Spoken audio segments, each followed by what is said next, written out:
Welcome, dear friends, to a tale of greed, deception, and unexpected twists of fate. Enjoy the story. While his high school classmates scrambled to get into college and secure respectable careers, Jack Anderson had a very different dream. From a young age, he'd set his sights on marrying rich. He wasn't ashamed to admit it. Jack was a proud gold digger, and he made no secret of his intentions. "You're wasting your potential, Jack," his guidance counselor had sighed during their final meeting. "With your charm and intelligence, you could be anything you want." Jack had just flashed his trademark grin. "Oh, I'm going to be exactly what I want, Mrs. Peterson. Filthy rich and not lifting a finger to get there." Now, at 25, Jack was well on his way to achieving his dream. He'd landed a cushy job as a waiter at the exclusive Pinewood Resort, a sprawling complex nestled in the Adirondacks. The pay was decent, but the real money came from tips, and Jack had turned getting tips into an art form. Jack lived at the resort full-time, much to the dismay of his elderly parents. He was their late-in-life only child, and they had hoped for so much more from him. But Jack loved the carefree lifestyle. He didn't have to worry about rent, food, or any of the mundane concerns that plagued his childhood friends. He didn't even have to do his own laundry. Jack would drop off his clothes with Amy, the pretty laundry attendant, and pick them up clean and pressed in the evening. Of course, all this was done with state-of-the-art equipment, so Jack didn't feel like he owed anyone anything. Though he did occasionally treat Amy to chocolates or a night out dancing, she usually preferred to spend her free time at home with her parents. Money was never an issue for Jack. He couldn't even remember what his official salary was. It didn't matter. His income from tips far exceeded his base pay, with wealthy patrons generously rewarding his charming and attentive service. Sometimes, Jack felt a twinge of gratitude towards his parents for teaching him to speak well and carry himself with confidence. It set him apart from the other waiters, many of whom came from the surrounding rural areas. Some of the resort's guests would spend hours chatting with Jack, pouring out their hearts and offering fatherly advice. They trusted him so implicitly that they'd even ask him to drive them home in their luxury cars when they'd had too much to drink. Jack had gotten his driver's license right after high school, thinking it might come in handy if he was drafted. Now it served him well in his role as unofficial chauffeur to the rich and tipsy. He'd driven clients to all sorts of places, always returning to the resort by taxi. One evening, a female client asked Jack to drive her and her friends home. Jack handed over his shift and prepared for the trip. He put on fresh clothes and spritzed himself with expensive cologne. He wasn't fond of driving drunk women. They could be unpredictable, grabbing the wheel, trying to kiss him, or screaming out the windows. But he didn't want to refuse a client, especially since this woman wasn't drunk, just being responsible by not driving after drinking. After dropping off the other women, Jack finally pulled up to the client's home, a massive mansion with stone walls and wrought iron gates. He stopped at the pristine white porch, got out of the car, and politely opened the door for her. The woman counted out his fee for the ride and smiled. "Don't you ever get tired of this job? Catering to tipsy people every day, putting up with their whims? Why don't you come work for me as my personal driver?" Jack looked at her in surprise. In the glow of the porch lights, she looked young and beautiful. Her eyes studied his face intently, and for the first time in his life, Jack felt himself blush. "A driver? Do you need to travel often?" he said, saying the first thing that came to mind. In reality, he was thinking that this woman probably wouldn't pay him as much as he was making now, and he had no desire to live on the grounds of her palace. He was quite content with his current freedom. "Well, it's a serious offer. Think about it," she said. "I'm not rushing you. Here's my card. Call me when you've made up your mind." She extended her hand to Jack, then quickly pecked him on the cheek before turning and disappearing into the house. Jack asked one of the staff where to park the car, and they directed him to the garage. Inside, he saw a couple of top-of-the-line luxury vehicles, still smelling of new leather. He stood in the garage for a minute, then left and handed over the keys. "Veronica Hartley, CEO of Hartley & Associates law firm," he read on the business card. "Looks like she does travel a lot." "Maybe I should take her up on the offer?" he mused as he walked along the highway to the nearest gas station. There, he waited for a taxi to take him back to Pinewood Resort. As time passed, Jack found himself becoming more invested in his work at the resort. The owners had entrusted him with overseeing the housekeeping staff, bartenders, maintenance workers, and other employees, essentially making him the manager. However, he still took regular shifts as a waiter. He couldn't give up the tips, which he considered his honestly earned income. One day, Jack spotted Veronica's car in the resort parking lot. After parking, she headed towards the restaurant. For reasons he couldn't quite explain, Jack decided to hide from her. The guests spent a long time talking to the bartender, sipping whiskey on the rocks, before retiring to her room. The owners sent Jack to check if the room was ready for a new guest's arrival. As he walked down the corridor, he suddenly heard Veronica's voice. "Still haven't made up your mind? Want to be a waiter until you're old and gray?" "Oh, good evening, Miss Hartley," Jack stammered, turning red. "I'm sorry, I didn't see you there." "Oh, how adorable. He still blushes like a schoolboy," Veronica laughed. Then, in a whisper, she added, "I'll be staying here for a while. Come by my room after your shift. We'll chat. I have some other propositions for you, even better ones." Jack nodded and continued on his way, nearly forgetting why he was on that floor in the first place. Veronica's attention flattered him, but also made him blush and feel emotions he'd never experienced with any other woman. After his shift, Jack took a shower, changed, and showed up at Veronica's room with a bottle of champagne and a rose wrapped in elegant paper with a ribbon. "Well done," Veronica praised. "You understand the situation perfectly. A pink rose, a symbol of friendship. Let's talk as friends." She led him into a spacious suite and seated him in an armchair in front of a table laden with drinks, snacks, and fruit. Nothing that could impress the experienced Jack. Veronica knew this, but the table was merely a backdrop for their conversation. "You know, Jack," Veronica began, settling into her own chair, "I look at you and think that if I'd had a son, he might have been like you. His father didn't want children. He gave me money for an abortion and said, 'It's either me or the baby.' I chose him. I loved him so much. I thought I could have children later, but abortions are tricky things, especially the first one. I was sick for a long time afterward, and then the doctors told me I couldn't have any more children." Jack listened, captivated by her story. Veronica continued, "My husband eventually strayed, fathered a child with another woman, and suddenly decided he wanted to be a father after all. He filed for divorce. Since then, I've been alone, Jack. Well, except for my friends, other abandoned women like me. We started a law firm together, built it into a successful network, but it didn't bring personal happiness. You've seen how much I have, but who knows who it will go to when I'm gone. The staff will probably fight over it." "Come on, Miss Hartley. Isn't it a bit early to be talking about death?"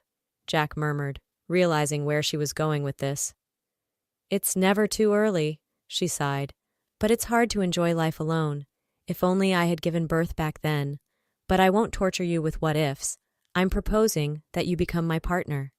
Jack's eyes widened in surprise. "Although," Veronica added with a mysterious smile, "I haven't quite decided in what capacity yet." She raised her glass to his. They toasted to their meeting, then to finding the right solution, then to good weather, and finally to a peaceful night. Jack, feeling tired, leaned back in the soft armchair and said, "I should go, Miss Hartley. This isn't a decision to be rushed." She stood up, took his hand, and pulled him closer. "Of course. Go and think about it. Get some sleep." Jack, swaying slightly, leaned in to kiss her fragrant cheek and suddenly found himself embracing her, showering her neck, lips, and eyes with kisses. Veronica sighed softly and even whimpered, but she didn't resist. The next morning, Veronica had to urgently drag Jack out of bed, wipe him down with cold water, and bring him to his senses. The resort owners were looking for him, so she made him strong coffee, had him drink it, and sent him on his way. That evening, after his shift, Jack knocked on her door again. Some crazy feeling had been bothering him all day, distracting him from work and pulling him towards her. As soon as she opened the door, he pounced on her with all the energy he'd accumulated throughout the day. The madness continued for as long as Veronica stayed at the resort. During the day, she met with clients, friends, and partners, but in the evening, she'd open the door to Jack and lose herself in passion. So what if he's 10 years younger? Veronica thought to herself. It wouldn't be the first time in history. As for Jack, he couldn't think about anything else. He was consumed by a passion he'd never known before. Now he knew exactly how to answer her proposition about living in her house. But Veronica warned him, "I won't let my man live entirely at my expense. We'll find you a good education, you'll study, get a degree, and then you can either open your own restaurant or start a tourism business. I'll help you, of course." Jack felt happy. True, he had planned to get married closer to 30, but why wait when such a fantastic opportunity had presented itself? And best of all, he didn't have to cajole and seduce a rich old lady.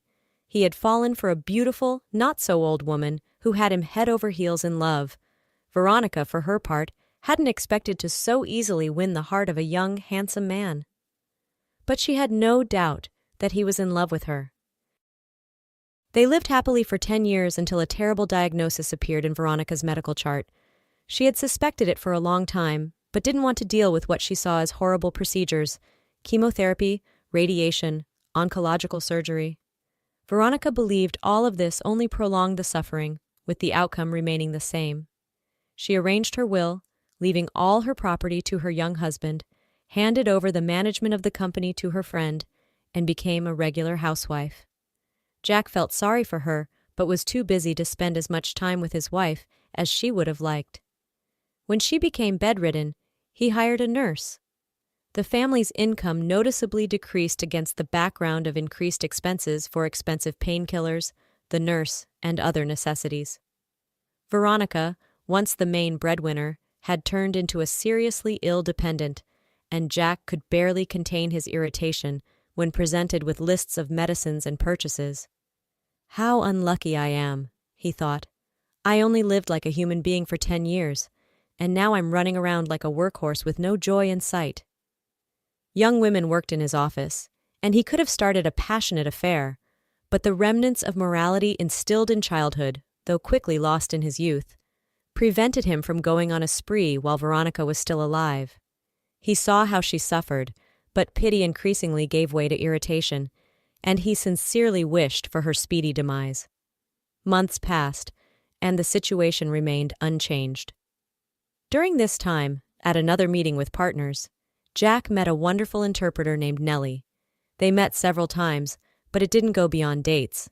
Nellie didn't rush him, but she did wonder why he was hesitating.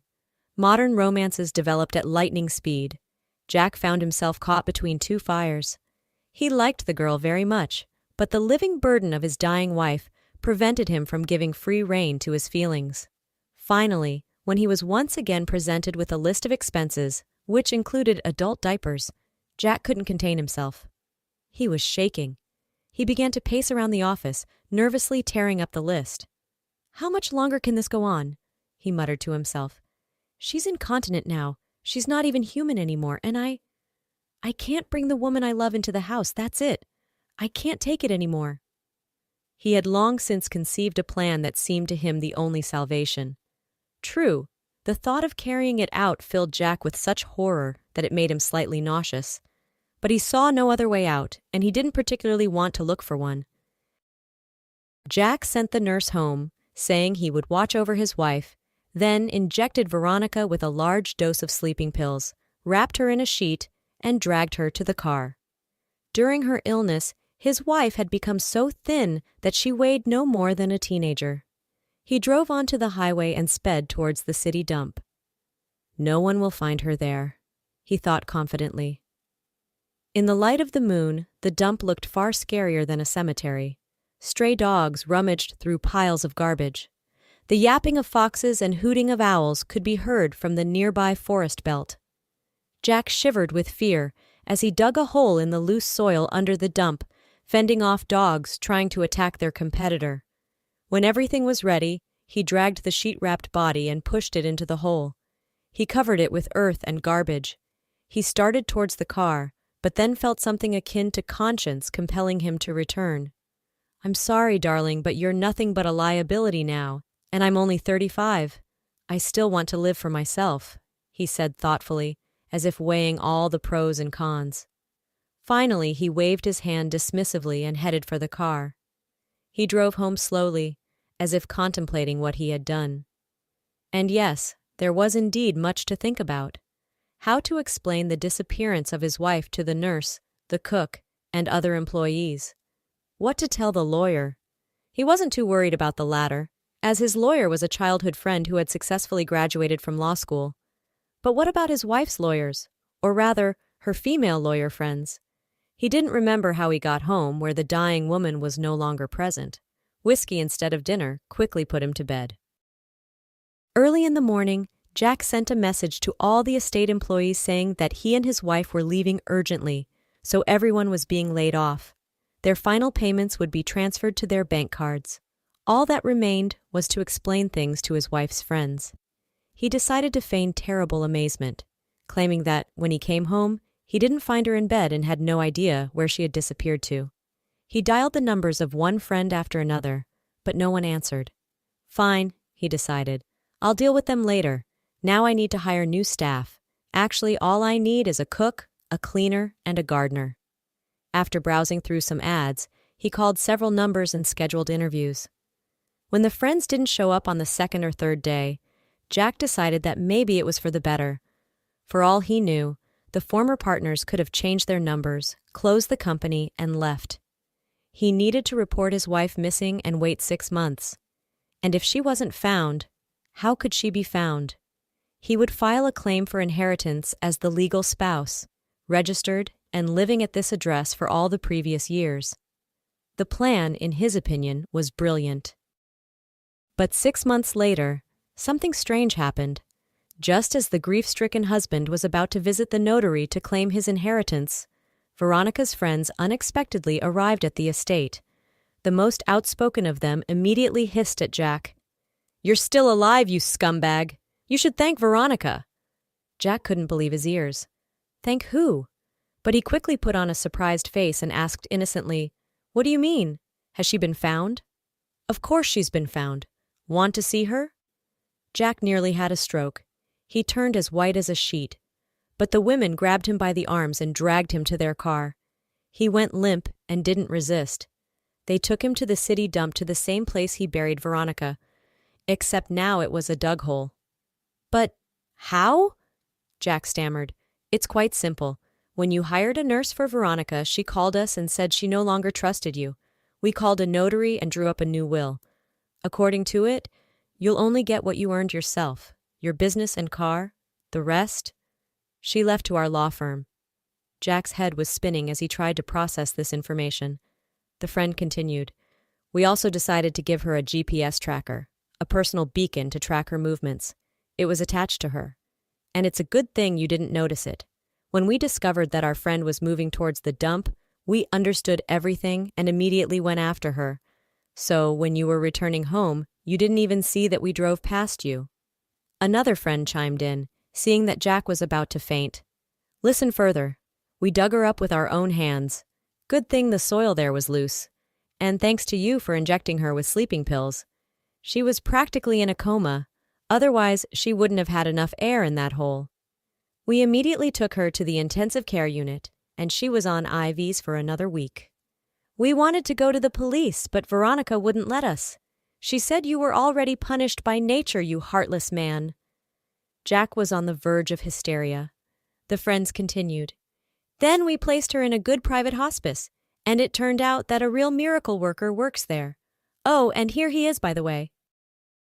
Jack turned around and saw a tall, handsome man, and next to him, Veronica. She looked just as she did before her illness. No, even better, he was ready to swear to it. "Hello, Jack," Veronica said coolly. "I've just been discharged today. I can't say I'm happy to see you, but it seems that thanks to you, I've found true love." Jack stood there, stunned and speechless, as the reality of the situation crashed down upon him. He had tried to kill the woman who had given him everything, and in doing so, he had lost it all: his wealth, his status, and any shred of respect he might have had. Veronica continued, her voice steady. "You know, Jack, when I was in that hole, fighting for each breath, I had a lot of time to think. I realized that I had been foolish to trust someone who had never shown any real love or compassion. But I also realized that life is too precious to waste on bitterness and revenge. She turned to the man beside her, her eyes softening. This is Dr. Michael Evans. He's the one who brought me back from the brink of death. During my recovery, we fell in love. Real love, Jack. Something I now realize I never had with you. Dr. Evans stepped forward, his arm protectively around Veronica. Mr. Anderson, he said, his voice firm but not unkind, I hope you understand the gravity of what you've done. Veronica has chosen not to press charges, but I strongly suggest you seek professional help. What you did was not just illegal, but deeply disturbed. Jack's legs gave out, and he sank to his knees on the damp cemetery grass. The enormity of his actions, the consequences of his greed and selfishness, finally hit him full force. I'm sorry, he stammered, though he knew the words were woefully inadequate. I don't know what I was thinking. But Veronica held up a hand, silencing him. Save it, Jack. Your apologies mean nothing now. The best thing you can do is to take the little you have left and start over.